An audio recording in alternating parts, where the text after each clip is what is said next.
Welcome to Scary Mary Asia.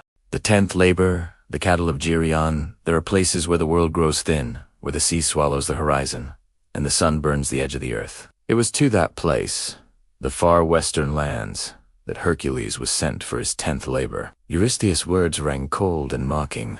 Bring me the red cattle of Geryon, the giant with 3 bodies and 1 soul. It was said Geryon lived on the island of Erythea, guarding his sacred herd, watched over by a monstrous hound and a herdsman as cruel as his master. To reach that island, Hercules would have to cross the entire world. He journeyed through the sands of Libya, where the sun beat down like fire and the wind cut like knives.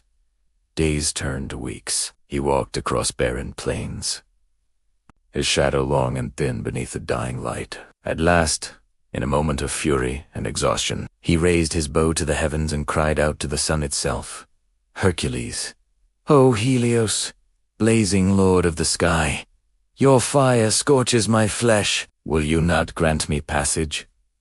The air trembled, the world glowed with golden flame, and the sun god Helios appeared, not in wrath, but in admiration.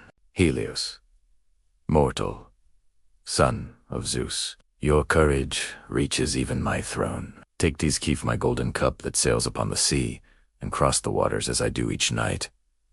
And so Hercules climbed into the vessel of light, a cup vast enough to carry a god, and sailed across the dark ocean toward the ends of the world. After many days, he reached the red shores of Erythea. There, upon the plain, the cattle of Geryon grazed, their hides glowing crimson beneath the dying sun. But they were not unguarded. Before them stood Orthrus, the 2-headed hound of Hades, snarling with death on both tongues. Hercules drew his club. The dog lunged. The blow came swift and merciless. 1 strike to end 2 lives.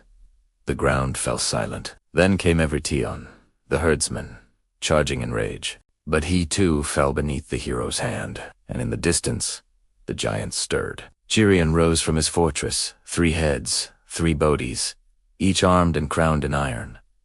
His voice was a roar that shook the heavens. "Geryon, you dare steal from me, thief of the gods.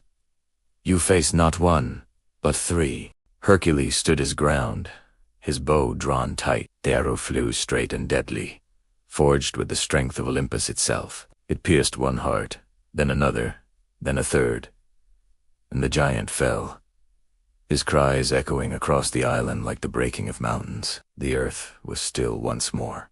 Hercules gathered the cattle, their red hides glimmering in the fading sun, and guided them toward the sea. He sailed again in the golden cup, bearing the herd back to the lands of men. But the journey was long, and the gods would not let him pass without more trials. Along the way, he crossed the deserts of Italy, where the monster Cacus stole some of the sacred herd and hid them in his cave beneath the hills. When Hercules discovered the theft, his fury burned hotter than Helios' own fire. He tore open the mountain, slaying Cacus in his lair, and reclaimed every last beast. Only then did he continue, driving the herd onward until he reached Mycenae. When Eurystheus saw the cattle, their red coats gleaming like sunset flame, he trembled and whispered, "Release them. Send them back to the sea. I want no trace of the hero's journey in my lands." And so Hercules released them, a gift returned to the gods. The 10th labor was done. From the farthest reaches of the world, Hercules had returned a man who had walked where mortals had never dared. He had crossed oceans, faced giants, spoken with gods, and yet his heart remained humble, for he knew each victory brought him closer to the shadow that still followed him. His penance was not yet over. Thus ended the 10th labor, the quest for the cattle of Geryon, a triumph of endurance, and a journey across the edge of the earth. But his trials were not yet complete, for next, the hero would descend into darkness itself to steal from death and face the most sacred guardians of the underworld. End of Labor 10. Thank you for watching. If you enjoyed the video, please subscribe to the channel and don't forget to like, share, and comment.